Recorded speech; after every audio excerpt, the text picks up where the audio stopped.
여러분 안녕하세요.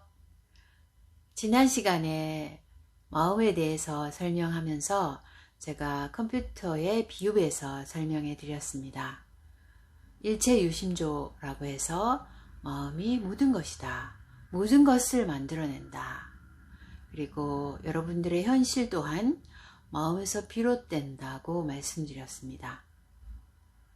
그렇다면 인간이 행복해지고 싶다거나 또 풍요와 사랑과 축복을 얻고자 한다면 그 모든 것들도 마음에서 비롯된다고 할 수 있습니다.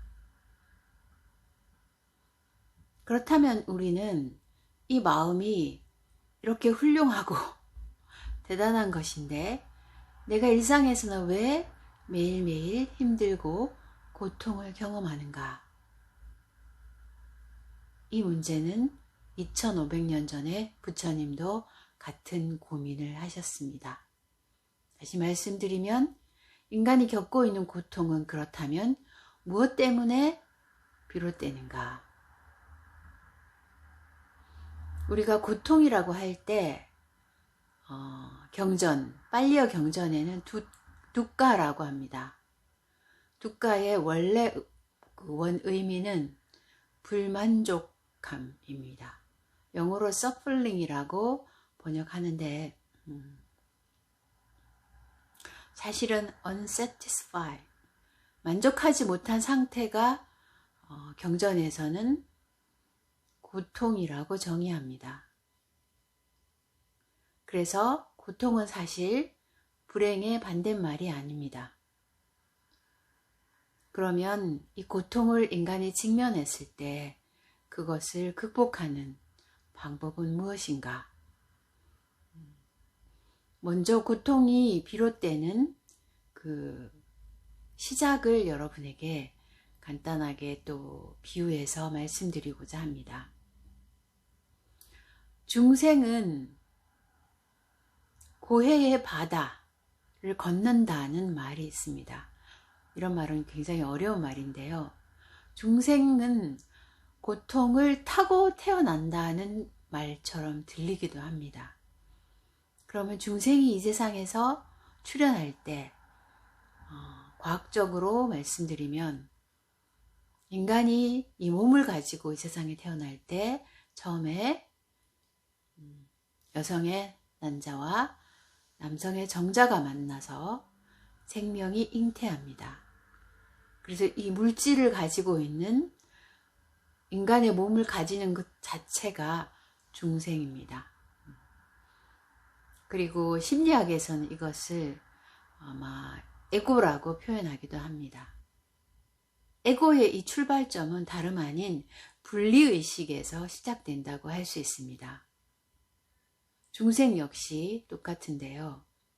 이 분리의식은 왜 생기는가? 그럼 나는 어디로부터 분리되었는가? 바로 원래 우리는 이 세상에 모두가 하나인 부처님의 세상, 다른 말로 하면 불성 또는 본성,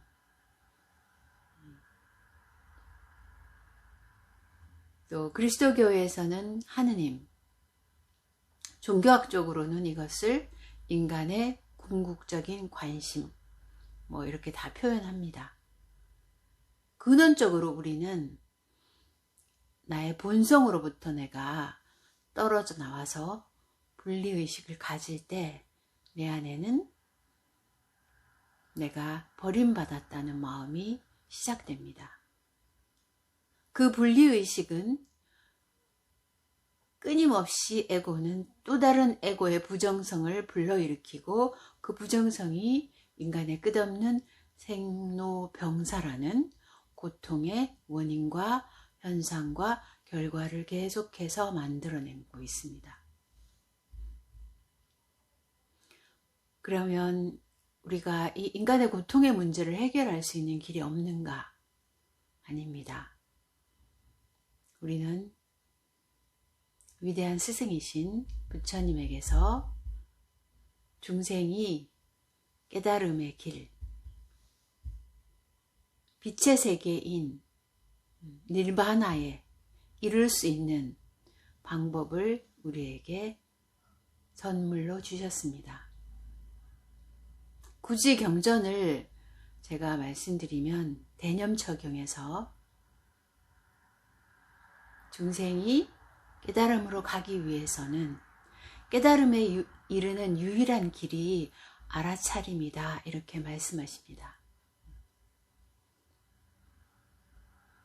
알아차림을 통해서 깨달음의 세계에 도달할 수 있다고 이렇게 선포해 놓으셨습니다. 그렇다면 알아차림은 어떻게 하는 것이고 알아차림은 무엇인지 제가 말씀드리고자 합니다.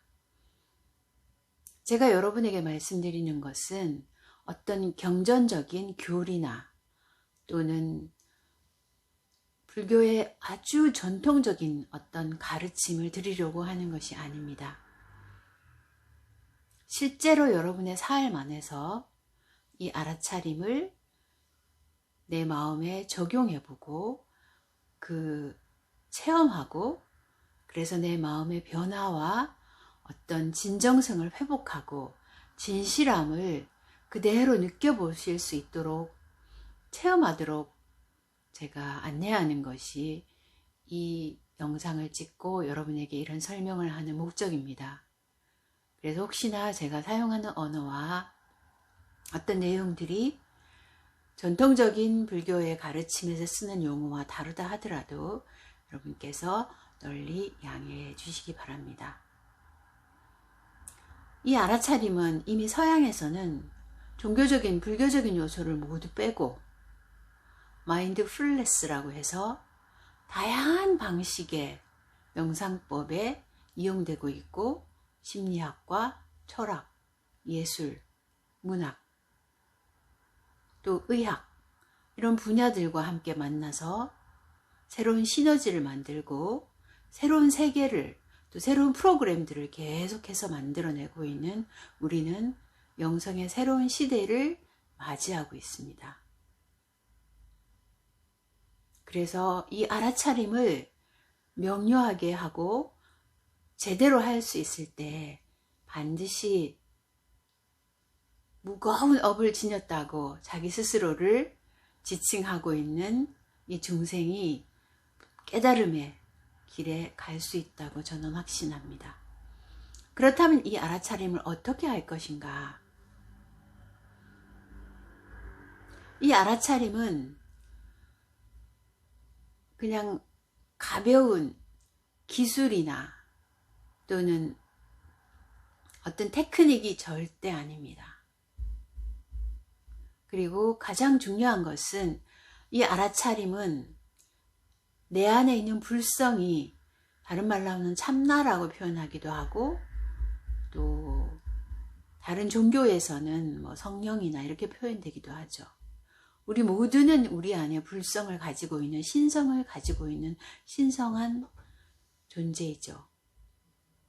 중생이 다만 그 사실을 잊어먹고 스스로 계속해서 무정성을 만들어내면서 고통을 자초하고 있을 뿐입니다. 알아차림의 첫 번째 출발점은 내가 부처의 불성을 지녔다고 믿고 내 안에 있는 불성이 에고가 일으키는 생각과 감정과 느낌과 행동과 말을 알아차리는 것입니다. 에고가 자신 안에 있는 에고를 또 알아차리는 것은 얼마 동안은 할 수 있습니다. 열심히 그래 내가 이게 뭐지? 이게 수치심인가? 이게 두려움인가? 이게 분노인가? 이렇게 생각과 생각으로 개념으로 알아차림을 이어갈 때 얼마 동안은 이런 식으로 알아차림을 할 수 있지만 시간이 지나면 계속할 수 없습니다. 그리고 다시 에고가 또 다른 에고를 만나서 실망하고 수행이 안 되네. 난 하려고 해도 안 돼. 하면서 포기하거나 무기력에 빠지고 맙니다. 첫 번째 출발점은 내가 불성을 가지고 있는 그런 존재라는 믿음, 그리고 내 안에 있는 신성의 불을, 불성의 불을 밝혀서 그 빛으로 에고의 어둠을 몰아낸다는 중요한 인식이 바탕이 될 때 이 알아차림은 온전하게 되어지고, 이런 알아차림이 될 때는 자신 안에 일어나는 수많은 마음들을 어떤 판단이나 부정하거나 평가하지 않고 있는 그대로 하나씩 알아차릴 수 있고, 그 알아차림과 함께 내 안에 일어난 것들을 그대로 흘려보낼 수 있는 힘이 생깁니다.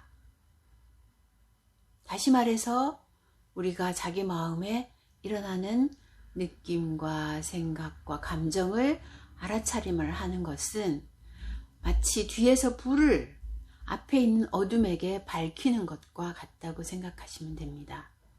다른 말로 하면 에고의 수많은 부정성이 우리를 고통으로 이끌고 있지만, 그렇다고 해서 우리는 포기하거나 좌절하는 것이 아니라 내 안에 빛으로, 광명으로 존재하는 부처님이 계시다는 그 믿음 아래, 그 마음으로, 그 힘으로 에고의 어리석고 무지한 원인을 가지고 내 마음에서 일으키는 것들을 바라봐 줄 때, 그 방에, 그 어둠이 가득한 방에 불을 밝히는 순간 어둠을 어둠으로 몰아낼 수 없는 것처럼 저절로 불이 밝혀지는 것입니다. 그래서 알아차림은 이렇게 생각이나 개념으로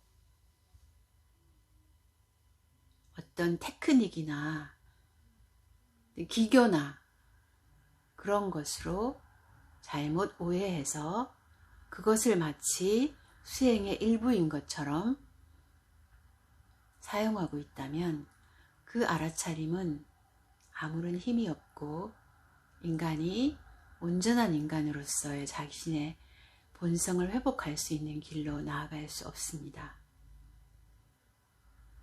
진정한 알아차림은 우리 매일의 삶을 변화시켜주고,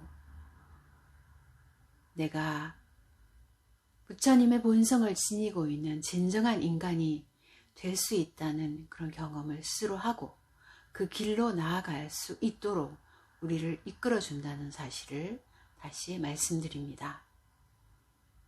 오늘은 여기까지 하고, 다음 시간에 우리 안에 있는 그 중생심, 또 다른 말로 하면 에고의 현상들을 하나씩 설명을 해드리면서 어떤 알아차림을 해야지만 내가 진정하게 삶의 풍요와 사랑과 평화와 불처님의 세상에서 살아갈 수 있는지를 알려드리도록 하겠습니다.